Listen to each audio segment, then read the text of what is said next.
بهترین نرم افزار مانیتورینگ شبکه چی هستش؟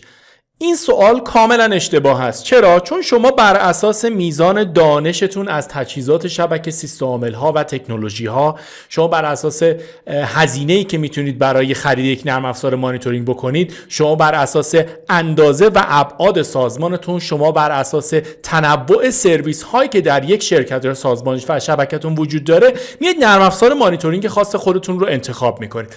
پس این سوال که بهترین نرم افزار چی هست، سوال اشتباهی هست. خب ما توی این ویدیو میخوایم مقایسه بکنیم بین نرم افزارهای مانیتورینگ مختلف از لحاظ حالا در واقع گزارش هایی که کاربران این نرم افزارها داشتن و به وبسایت گارتنر دادن، میایم با هم مقایسه میکنیم ببینیم در چه در واقع مقیاسی اینها قابل مقایسه هستن. بریم ببینیم چی هستش. خب من اسلایدو باز میکنم، سوال اشتباه هم رو بالا باز تکرار کردم. What is the best monitoring tool؟ بهترین ابزار مانیتورینگ شبکه چی هست؟ من این جدول رو رفتم تهیه کردم. بچه‌ها یک نکته رو یادتون باشه، وقتی شما مثل آنتی ویروس ها، وقتی شما برید داخل یه وبسایت، خود وبسایت زابیکس و مقایسه‌اش رو بخونید، قطعا از همه نرم افزارها بالاتره. و داخل وبسایت نرم افزار مانیتورینگ اوپی منیجر برید، خودش از همه نرم افزارها بالاتر میدونه. و به همین ترتیب توی آنتی ویروس ها هم همینجوریه، همه آنتی ویروس ها خودشون رو مدعی بهترین بودن میکنن. معیار مقایسه‌ای که من اینجا قرار دادم وبسایت گارتنر هست. اگر میخواید یک مقایسه درستی، مقایسه نسبی درستی نسبت به نرم افزارهای مختلف، تجهیزات مختلف داشته باشید، وبسایت گارتنر خوبه. من الان رفتم داخل وبسایت گارتنر، تقاضا دادم، در واقع اونجا میتونید مرتب سازی بکنید، بگید که من میخوام نرم افزارهای مانیتورینگ شبکه رو مقایسه بکنم. من رفتم اونجا و گفتم 10 تا از نرم افزارهای برتر مانیتورینگ شبکه رو برای من مرتب سازی کن و به من گزارش بده بر اساس در واقع ریتینگ یا رتبه بندی. رتبه‌ش هم از 0 تا 5 رتبه‌ای که کاربران در نظرسنجی ها شرکت کردن و راجع به اون نرم افزار گزارش دادن.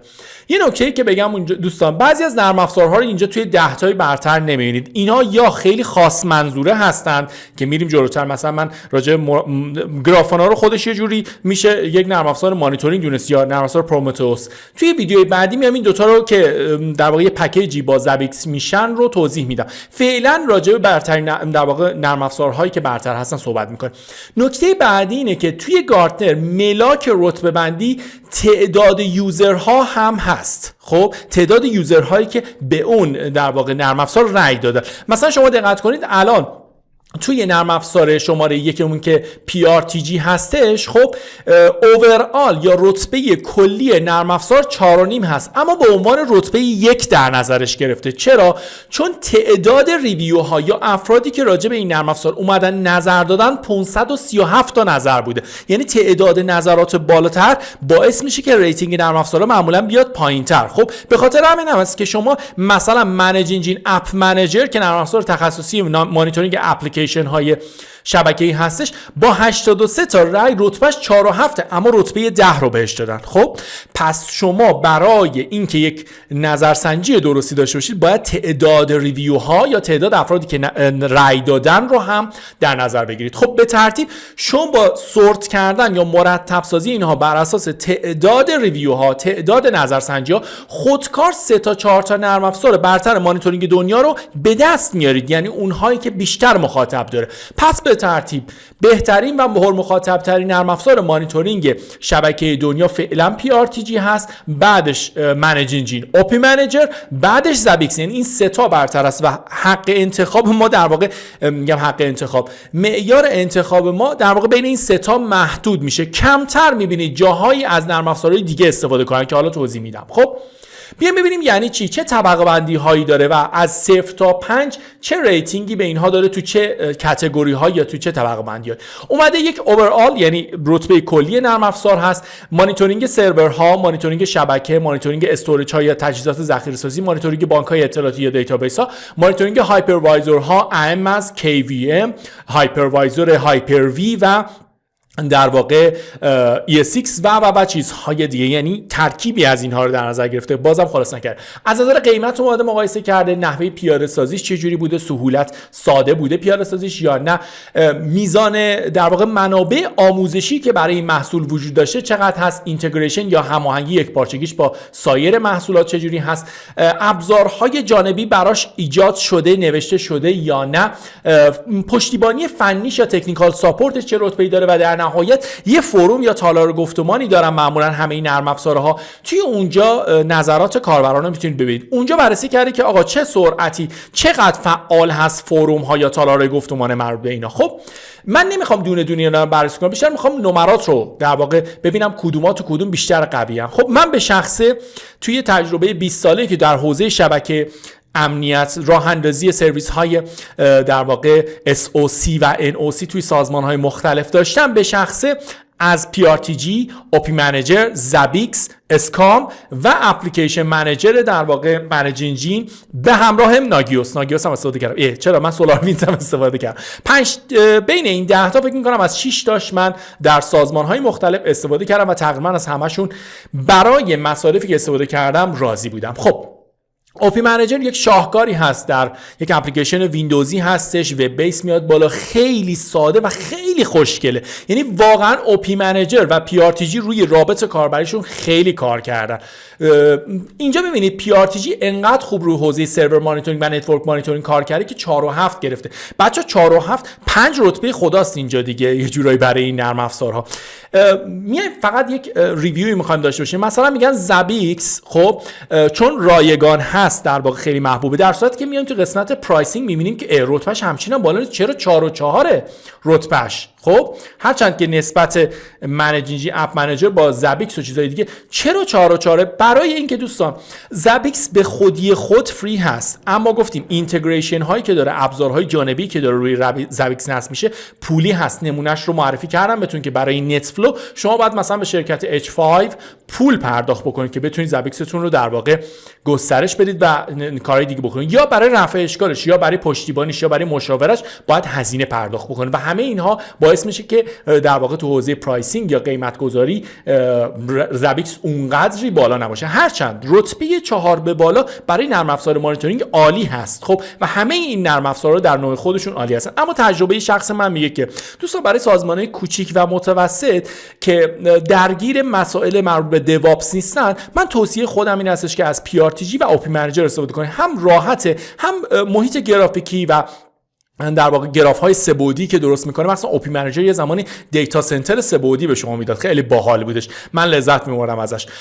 میتونید از این استفاده بکنید، یا همین اسکام یا سیستم سنتر اپریشن منیجر که نرم افزار تخصصی خود مایکروسافت هست، خیلی خوب سرویس های مایکروسافت رو مانیتور میکنه. اگر جایی هستید سرویس های مانیتورینگ زیادی دارید، خب وب سرور مانیتورینگ دارید، هایپر وی دارید، مثلا چه میدونم دیتابیس های چیز دارید، اکسچنج سرور دارید و چیزهای مایکروسافتی زیادی دارید، اسکام سرویس خوبی هست برای مانیتورینگ در واقع نرم افزارهایی که تو حوزه خود در واقع شرکت مایکروسافت هستن.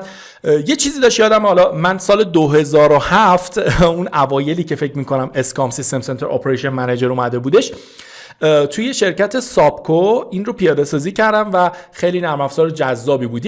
اگر فکر نمی‌کنم الان چون مدت‌هاست باهاش کار نکردم، یه چیزی داشت به نام منیجمنت پک که مثلا الان ما توی زابیکس به نام اینتگریشنز میشناسیم. خب منیجمنت پک مثلا شما سیسکو مثلا سیسکو 29 سویچ 2960 سری فلان سیسکو رو انتخاب می‌کردی، میتونستش سیسکو رو مانیتور بکنه. خب این اوورال ریتینگ این هاست. پس بر اساس اوورال ریتینگ هیچ وقت شما نظر نباید بدید، شما بر اساس تعداد مخاطبین هم باید ببینید و بعضی از چیزها اینجا قابل تحمله. همونطور که میبینید توی بحث سرورها که به صورت ویژه اینجا راجع به سیستم عامل ها داره صحبت میکنه، اسکام قوی کار کرده. چرا؟ چون برای مایکروسافت ویندوزی ها رو خوب ساپورت میکنه و از سال 2007 هم داره روی لینوکس مانیتورینگ کار میکنه مایکروسافت. خب من با دایناتریس کار نکردم، اما اینجا وقتی راجع به منیجینگ اپ منیجر صحبت میکنیم، اپ منیجر، اپلیکیشن منیجر شرکت منیجینگ به شدت قوی در حوزه مانیتورینگ اپلیکیشن ها کار میکنه. یعنی چی؟ یعنی مثل مثل دیتابیس ها، مثل وب سرور ها، مثل چیزهای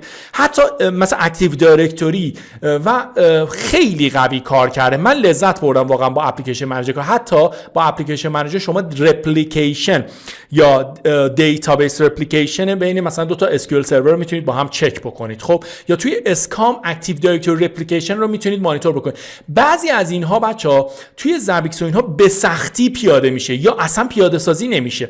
مثلا زابیکس شاید گفته که من میام مثلا اینجا نمیدونم یه قسمتی نوشته بود که راجع به هایپروایزورها 4 و 3 یا دیتابیس ها فلان. واقعا بچا من زابیکس رو در حوزه مانیتورینگ اپلیکیشن ها ضعیف میدونم. خب اصلا نمیتونه حرف بزنه در مقابل یه اپلیکیشنی مثل اپ منیجر یا در واقع اپلیکیشنی مثل اوپی منیجر. اینا خیلی قوی کار کردن تو این حوزه و زیباسازی میکنن محیط رو پیشور. چرا؟ چون پول دادید بابتش و زابیکس به ازای هر چیزی که میخواد باید پول بدید.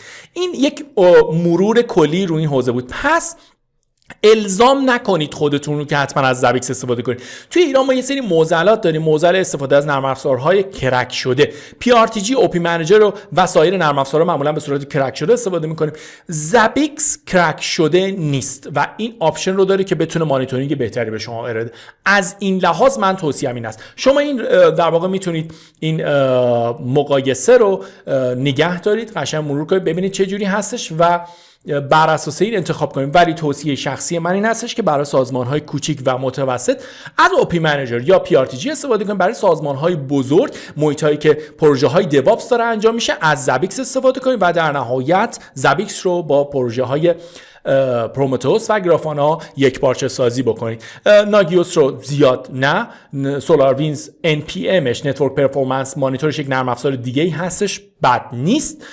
از VMware استفاده نکنه. VMware بچه‌ها همونطوری که می‌بینید مثلا در حوزه هایپروایزرها رتبه 4 و 8 داره. چرا؟ چون دقیقاً هر شرکتی که خودش یه کاری رو داره انجام میده تو اون حوزه میتونه موفق‌تر عمل کنه. مثلا VMware در حوزه هایپروایزرها مانیتورینگش خیلی قوی عمل میکنه. خب هر چند که بچه‌ها حالا بدون تعارف چون اینجا داریم صحبت میکنیم، هر نرم افزاری خب به صورت مجزا هم نرم افزاری مانیتورینگ تخصصی داره. مثلا شما برای SQL و دیتابیس های MySQL و فلان دیتابیس مانیتورینگ تولز های تخصصی دارید. خب یا برای هایپروایزوری مثل هایپر-وی، مثل در واقع ES6i یک ابزاری مثل ویم1 یا در واقع پکیج ویم اویلیبیلیتی سوت که یک نرم افزار ویم1 اگر اشتباه نکنم داخلش هست، خیلی تخصصی هایپروایزرها رو میتونه مدیریت بکنه. خب این اوورویو کلی راجع به مهمترین و معروفترین نرم افزارهای مانیتورینگ بود. شما بر اساس نیازتون میتونید اینا رو استفاده بکنید.